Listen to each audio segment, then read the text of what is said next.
Hi everyone, it's the 2-Minute Terminator. I'm your host Ethan McKinley and it's episode 45. On the other end of the line is my co-host who's not in the same room as me, Ellie Fitzgerald.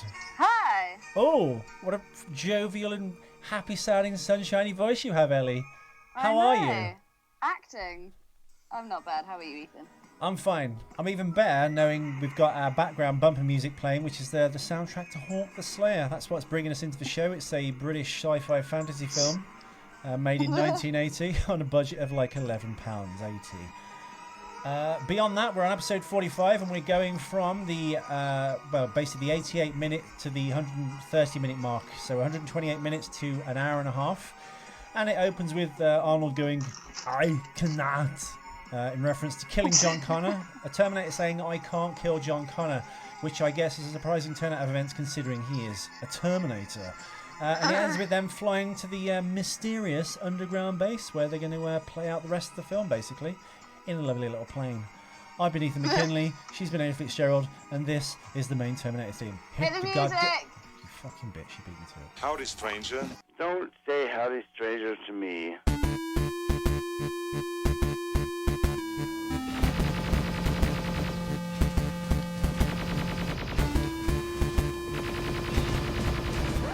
Hi, I'm Chief Master Sergeant William Candy. Shut up! Shut up! Shut up! We are in fact back. A fat back. Ellie, have you made any notes or qualms for this episode? Because I've got a pretty much thin on the ground trivia track. I've got one piece of trivia. Should we do that now so that you're all done? Okay. When I read Trivia. when I laughed my ass off, when I read it, I laughed my ass off. Have you got any cock-ups? Because I haven't been able to do the cock-up jingle in quite some time. Nothing and that at makes me all. sad. No, nothing at all. Fuck's sake. All right. Trivia schmivia. Go on. When Arnold was asked to, this is what I've got written down. When the Terminator shuts himself down to clear the TX's corruption of his system, when John basically, the middle of this clip, he kind of shuts himself down. He's trying to break his programming. And he's just stood there, frozen. What was that word we came up with a few episodes back when someone's frozen? Do you remember that? Are you going to elaborate on this conversation anymore? When a person freezes, like this scene, when Arnold is obviously presented with the Terminator and he's kind of frozen, his programming, like you've switched him off essentially, he's just frozen in time. There's a special word for that?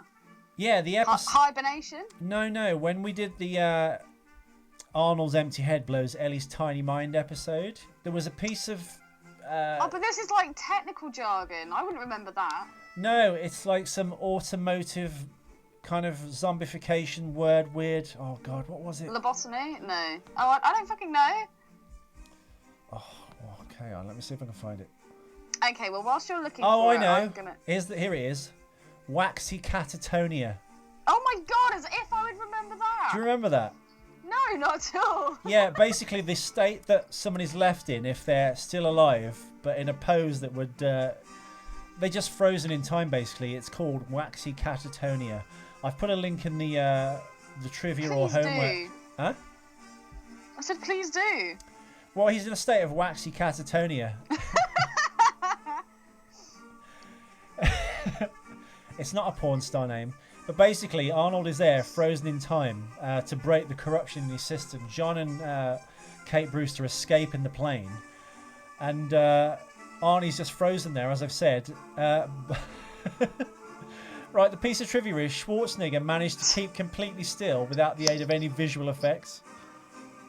Ooh.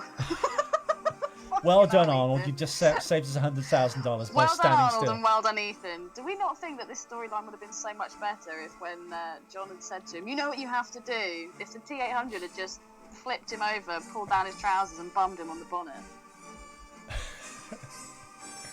Just as soon as he said that, I just thought that'd be a much better ending.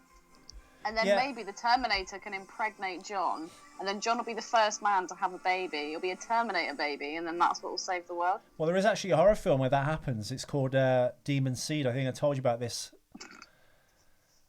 Demon Seeds and something else. It's one of the earlier... It's basically a computer impregnates a woman and has this kind of like cybernetic baby. The computer's Okay. voiced by Robert Vaughn, basically, and Julie Christ is in it. So we see the T-800 throw John halfway across this plane hangar or whatever. Yeah. First of all, that probably would have broken almost every bone in his body.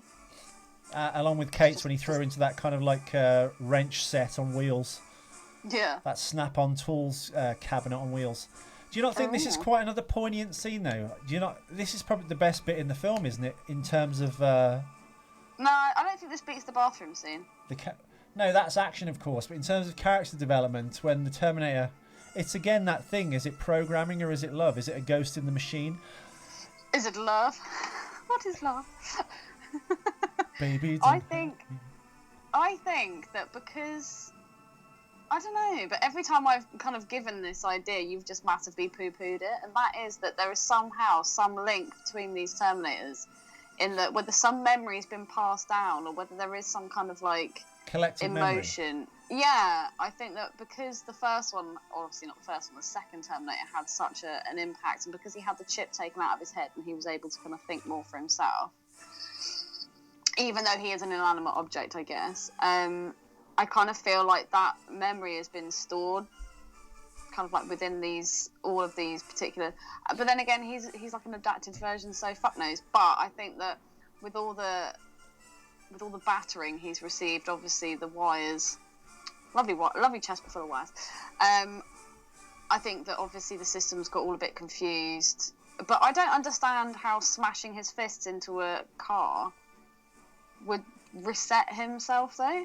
Like that doesn't make any sense to me.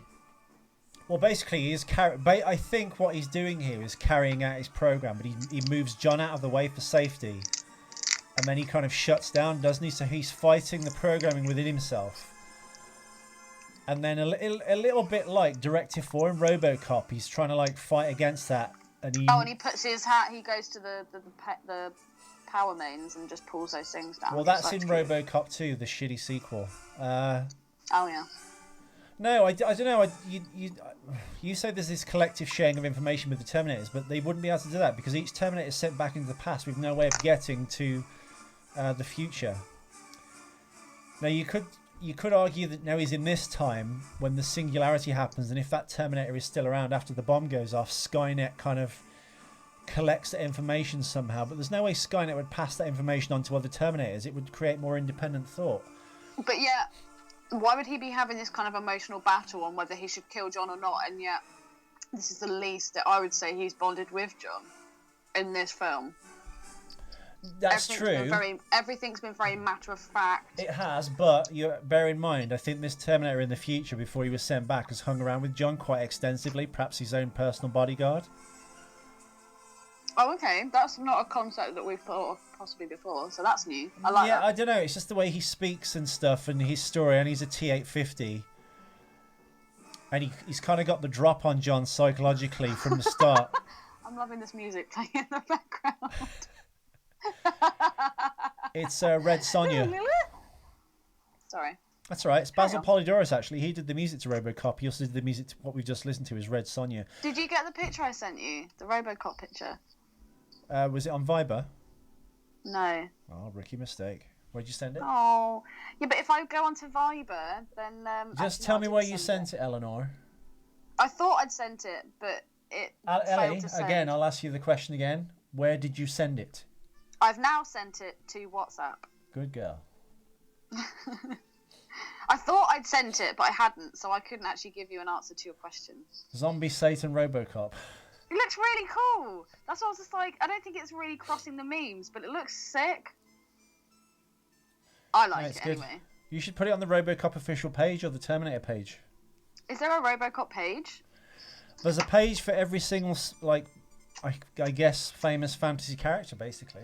Fantasy? Fantasy. But is it one that you can actually post images on, or is it just one that you can only just look at the shit on there? Yeah, but I mean, you can post it as an image within the comments section, and you can also We've been getting loads of more followers and people sharing our shit. By the way. Yeah, I don't know how that's happening either. I think it's your hard work. Everyone listening, basically for the last 2 days, I've been working for hours on end, uploading hundreds of thousands of photos. Well, actually hundreds. I'm not going to lie. I'm already embellishing the story. I haven't even started. Just adding every piece of Terminator artwork, props, behind the scenes, everything I can think of to do with Terminator on the Terminator page. I think actually we've got a better page now than all the other Terminator pages combined. Dude, I completely agree. It looks amazing. I It's stole done so well. because I stole from those pages. Can we just stop and have a round of applause for Ethan? Wow. The crowd goes wild. Yeah, it's like Carry a on. one-stop shop now for everything Terminator. So I'm, I don't know, it's hopefully growing. That's why it's very important to. If you build it, Ethan, they will come. They will. They will. Anyway, back to this whole concept. I quite like the concept that you've just come up with, and that is that this Terminator has actually hung out with John in the future quite a lot. I quite like that. I'd never thought of that myself. I don't know. I think it just seems to make more sense. I mean, maybe it's something they don't do that often because it's a very difficult thing to pull off. Is like capture a Terminator. You'd have a good job pulling him off in those fucking leather trousers. Yeah, subduing him enough to get that chip in his head sorted. But as it says in the Wikipedia, there's actually a switch behind, I think, the right ear, and if you hit that, the chip pops out somewhere. So it's actually probably easier to kind of program. But as I said, why do we think that smashing up the car meant that would restart his or shut his system down? Because it's like, I guess it's like installing an app. The program he can't proceed any. Did it not make you think of the video, Will It Crush? It did me. I was like, maybe this is where his inspiration came from. There's an amazing, and apparently it was a real competition. It was for charity. It was about 3 or 4 years ago now. Arnold gave fans the chance to enter a competition so that should they win, they could fly out to LA and go to this plot that Arnold Schwarzenegger has, and he owns a tank, and basically you could just go into this onto this land and just crush anything you want. It's called Will It Crush. I'm sure Ethan will post a link in the jargon homeworky bit. But yeah, it's actually posted really now. But yeah, it was actually 2 years ago, Ellie, by the way. Is that it? 2 years ago? Yeah, it was 2014, the Will It Crush, and then Will It Explode was the next one, wasn't it? Oh my god, I forget it's 2016. Shit the bed. Yes, no, I think that'd be amazing. I can't remember where I read this, but there was a thing with artificial intelligence. They turned on this basic artificial intelligence computer that had the kind of intelligence of a... Sorry. I apologise for everyone listening on their commute with earbuds. They switched on this artificial intelligence machine, and almost immediately the machine started to ask questions, obviously, like Ultron does in the film. I think that's probably where they took it from. But then within a few minutes, again, it started lying. It learned how to lie. Okay.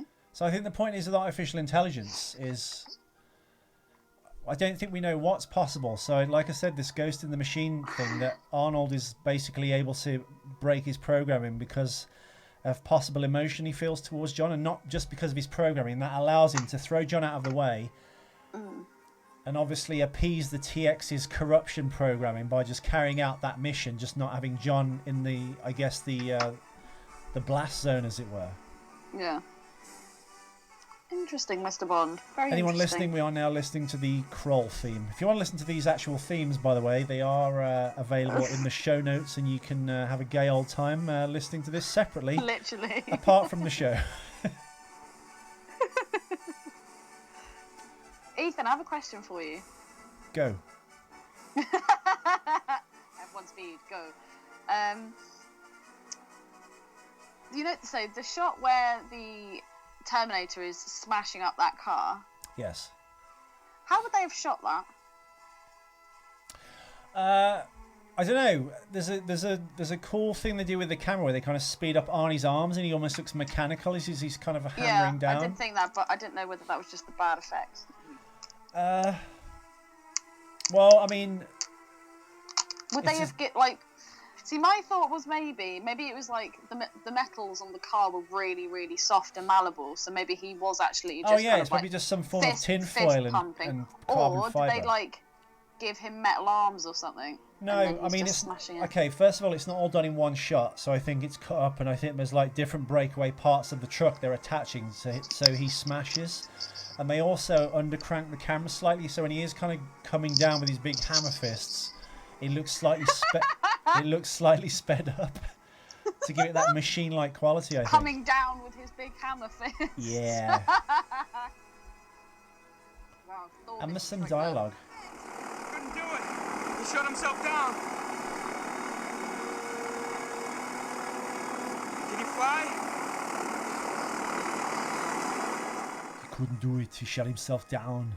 Can you fly? Do we not think that the pose that Arnold Schwarzenegger's in as well, when he's shut himself down? There's a strange thing actually when he is frozen in time before you get this lap dissolve. It's a close-up of Arnold's face as they get in the plane, and then it fades into the plane flying away from the camera.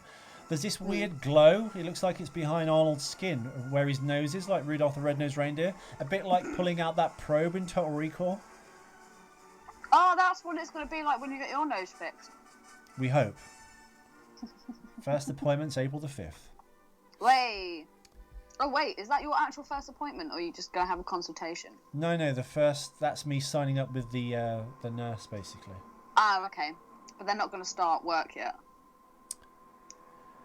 No, I'll have to go in and speak to the doctor and ask about this procedure, which essentially, listeners, is they basically cut a piece of tissue away from inside your nose. There's these two. They pull it out and then they let you keep the piece of brain they take out? Yeah, it's okay, homie. They're going through you.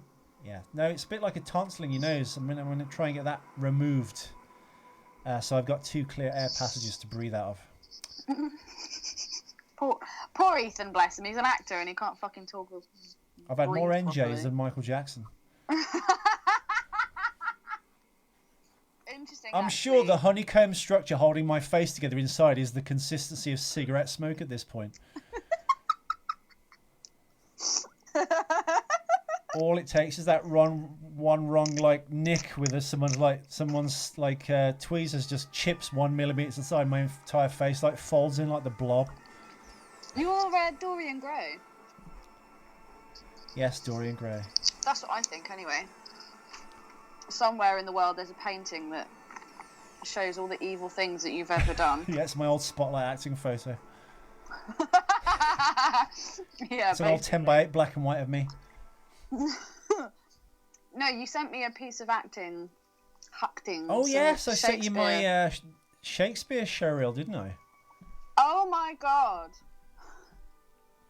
Was it terrible?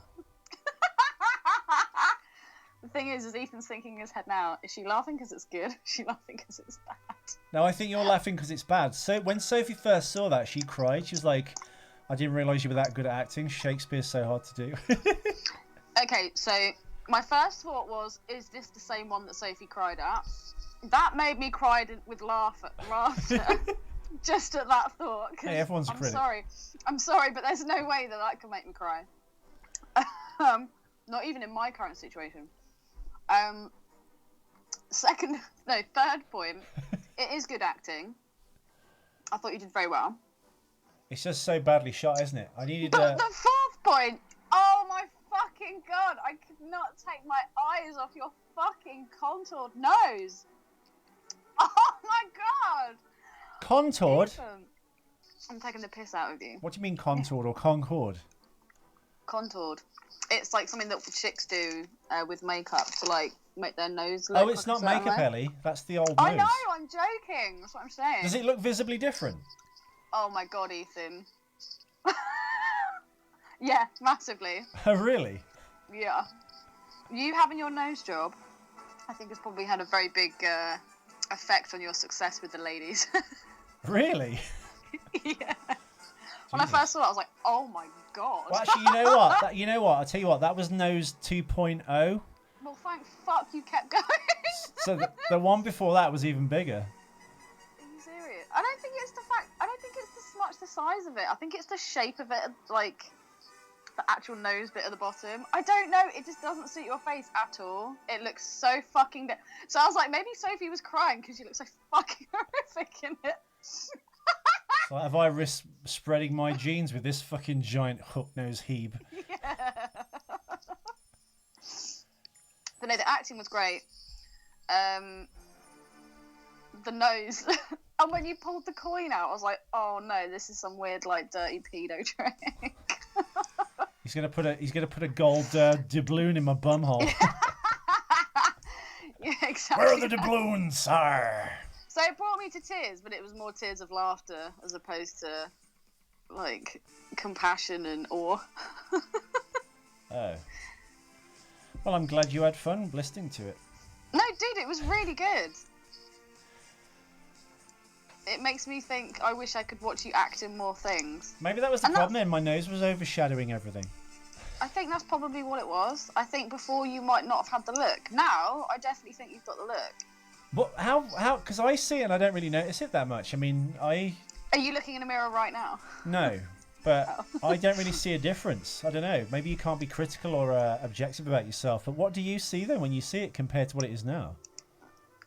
Is it like I've got a giant Kraft triangle of cheese coming out of my face with nostrils on it? That or some kind of like ski slope or something. Wow. Wait, let me bring it. Let me get it back up. Is it because yeah, there it is. Oh my god! Is it because the bridge is high? It's like the bottom of it is so big, and also like I think your felt trim. No, not the felt trim. You know the bit in the middle. So you got your two nostrils, and then you've got that flap of skin in the middle. I think that bit on your nose hangs really low. Oh my god! What I'm gonna try and do is take a photo of it. If the bridge was any higher, Alec Guinness would be trying to blow it up in the Second World War. And what's amazing as well is I've got like a comparison because I've got John on the screen and then you, and you're both pulling pretty much exactly the same pose. So it's a great comparison. But no, honestly, Ethan, the acting was awesome. It was really good. It was believable, but your nose just wasn't. I was like, it almost doesn't look real. It looks like Saskia's gone fucking mental on a prosthetic nose for you. Shut up, Hoggle. Look, I have many issues with the way I look. My nose isn't one of them. It should be. Ellie, have you got anything more to add to the clip before we move on to episode 46? Oh my god, I've got loads more to add to this clip. Oh, please carry on then. Sorry. Okay, so Battle Beyond the Stars. I couldn't decide. I couldn't decide whether the. Take the nose out of your mind now, Ellie. It is. I was moving on to my next point. Pull your next piece of trivia out of one of the nostrils on the screen. So my next point didn't. Maybe you can turn it into a folder where you store movies. Oh my god, you so could. Ethan's nose. I could keep all kinds of things in there. There's 2 terabytes in those nostrils. Oh no, that's 3 gig, man.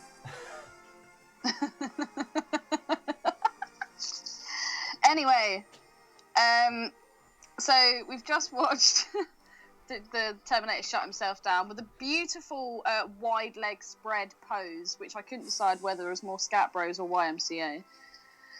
But I thought that looked particularly gay. And also, Arnold Schwarzenegger seems to have the same issue that you have, and that is that both of your asses just disappear in leather jeans, in leather trousers. Very bizarre. Because I know Arnold's got a butt, but in those leather pants, they're just not doing him any Well, I favours. think the thing with the leather trousers is, because I think the nature of them is they're quite baggy, it doesn't really matter with a jacket because you don't really have that much range of movement, but I think where your hips and your legs are, and because I think trousers are constructed in a certain way, they stretch the seat quite quickly. Whenever I buy any pair of leather trousers, yes, listeners, I buy leather trousers and I wear them with pride. You've seen that. I've been out to TG and for one night in them, they look like bin liners. That's why I stopped wearing stuff like that, because you'd forget and ruin it. You'd sit down a few times in a hot club, or you'd dance for like hours, and they'd ruin really quickly. I think. But you look so good in leather. I know. I think the problem has kind of been solved on the woman's side of things. If you go to like a big brand like Burberry, or like All Saints. Dolce & Gabbana, because they kind of essentially now make, or the ones I've seen when I've been doing jobs in the shops and stuff. Shops and things. The store. Is they almost kind of make the Galleria. They make kind of leather leggings now, and they put leather paneling on them. So where your crack of your ass, or like where you let your bum fat meet your leg and stuff, they'll like the leather won't connect there, so it stretches. It's like a stretchy part. And around the crotch, it'll just be like leggings basically with like leather panels on them. So it wouldn't stretch as much. Oh, boop, boop, boop, boop, boop. I was gonna say we're getting there. That and like and like Get on with and it, like you stuttering and fuck. like. Yeah, so we saw Kate Brewster gains kind of consciousness again, and then John says to her, "Hey, do you know how to fly this plane?" It's just like, okay, as if you would trust someone that's just sustained a head injury. Fly a fucking plane? Your thoughts on that, Ethan? Where have you Yes. gone? What? Did you hear my point? Yes, why would you have a girl with a major head injury just been thrown into like what is it, an equipment drawer of a Snap-on Tools like cart, be asked to fly a plane? How can she fly a plane? They didn't really address that. She can just suddenly fly a plane. She's like freaking Rey in Star Wars. And also, so she's like, yeah, I can fly But this you don't know plane. who Rey's This parents is are, all Ethan. cool. You don't know who Rey's parents is, yeah? Okay, yeah. And Han Solo did want to die because Harrison Ford's wanted him to die for like 30 years, and it served the story. No, it didn't. It ruined everything. Sorry, carry on. Who are you actually arguing with? The internet naysayers who would like tell him to like, hey man, relax, wait to see episode 8 to see who Rey's parents are. I don't care who Rey's fucking parents are. The film sucked. And on that bombshell, at the very end of the 2 minutes, we have John saying the future is up to us. After Kate said, "What if we don't have enough to stop it?" Like, they're the most bleakest heroes ever. They fucking. Well, to be Yo-yo. fair, Ellie, they are completely aware and know for definite the world is going to end. Yeah, but everyone knows the world's going to end. We just don't know when or how. Well, they definitely do know when and how, and it's in about 10 minutes. You can't begrudge them being a bit moany about it. I wouldn't. What would you be There's doing? a ta- there's- Have your there's a pigtails task up at going hand, just get it sunshine, fucking lollipops and nuclear explosions everywhere. Well, they were my notes anyway. Well, that's good. We shall wrap it up. What? You sound a little distracted, Ethan. What have you been doing? I'm trying to set up music for the next bit so it plays us out perfectly, and it's the Terminator theme. For one's finished, he's moved on to the next. So yeah, there we have it, everyone. That was episode 45 of the 2-Minute Terminator, where we discussed the hour and 28-minute mark to the hour and 30-minute mark. We shall be back later with episode 46, where we discuss the hour and a half to the hour and a half, 32 minutes mark. That made no sense. I was gonna say that's like 2 hours 2 minutes, isn't it? An hour and a half and plus 32 minutes. The hour and 32-minute mark, the 2 minutes bridging that gap. There'll be much fun to be had. Kate Brewster is going to somehow land this plane despite being massively concussed. Oh my god, massively concussed. Ellie's hopefully going to call back in and not be crying down the phone because she's having a bad week, and we'll hopefully return with more fun. Maybe we can make her laugh like we have through this 28 minutes of fun. Hey! Have you got anything more to add, Ellie, before we wrap it up? Hasta la vista. Is that it? Yeah. Oh. But the Terminator's playing. Yeah, we'll be back in a minute, basically. Thanks for listening. By the way, you know what? Just keep the show going. I was going to say, if you are listening, if you're listening this far, if you've already been listening for a while, if your name is Josh, perhaps, or John, or James. By the way, we've got some mailbag for the next episode. We forgot to do for this one. Way! Go on to the 2-Minute Terminator page and start inviting everyone you know to the page. Like it and share it and spread the fucking word. And if you don't want to invite individually every single one of your friends, which could take up to 10 minutes, you can download an app for your computer called Invite All. If you click that before you invite friends, it will basically invite every single friend on your Facebook. We'd certainly appreciate the support.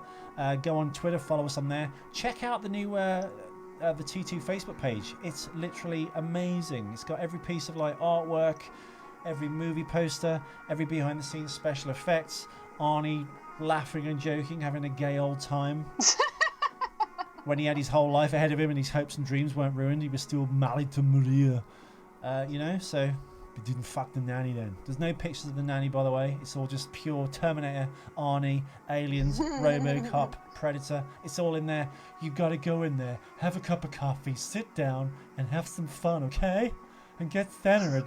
It's very important to get centered on the 2-Minute Terminator page. Oh my god, shut up! What's wrong? John's so I'm actually just trying to eke out the time so it goes to like 30 minutes. We've got like 14. Why do you have to do that? It's 'Cause quality, I'm not I- quantity, you faggot. It's been quite a fun episode. We did loads of like Yeah, I know, but now in-depth you're just philosophy. you're just filling air. And at 29 minutes and 59 seconds, we bid thee farewell. Hasta la vista, Baby. baby.